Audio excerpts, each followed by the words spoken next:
Hey, what's up? Right now you're all working on stuff and I'm making this video for you in the future. Here's what you look like in the past.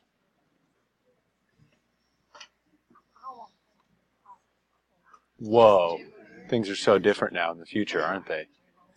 Okay, so this video is about how to give context to the evidence in your outline. The idea behind it is that if you look on your outline, and we're going to go back to this example outline where we have the intro paragraph summary, the thesis statement, this is all done.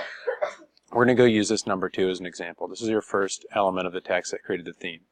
In this case, the person chose important decisions and actions that the main character made as something that helped create this theme. Just as a review, their thesis statement, the theme they said, is that the theme of The Call Wild by Jack London is if you put your mind to something, you can do it. It's all about determination.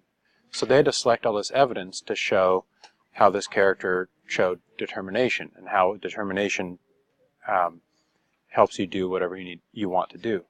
And so they have to first start by thinking about, so what were important decisions and actions that showed determination and success through that.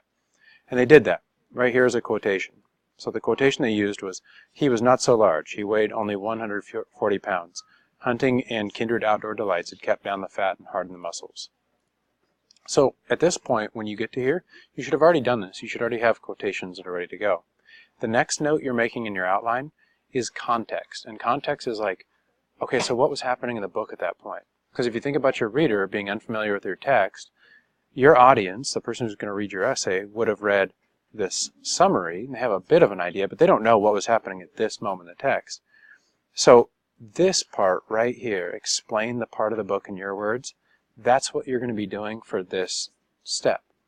And just make a note to yourself. When you go to write your essay, you might put in more words, you might put in transitions, you might put in some extra details, but right here, just make a note to yourself. So this person said, Buck wasn't the strongest dog, he worked and worked every day, he trained super hard to gain muscle.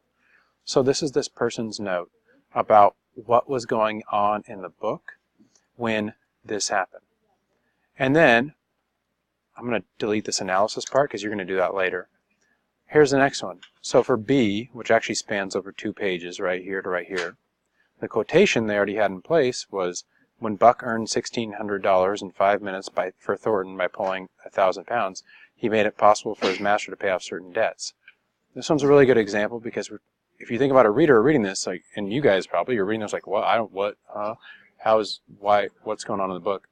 So the person would need to explain that part of the book before they use the quotation. And the idea in general in your writing is to leave your reader with as few questions as possible as they read the text. Give them answers and information up front, and then give them the part of the story that might be confusing. So in this case, they would first write, Buck's master would place bets on Buck's strength. Now anyone who reads it's like, okay, cool, I get what's going on. And then they use the evidence from the book, which now makes sense to anybody who reads the text. So for this step, go through and everywhere you see explain part of the book in your words, write a little explanation of what was going on in the book when this quotation that you're using happened.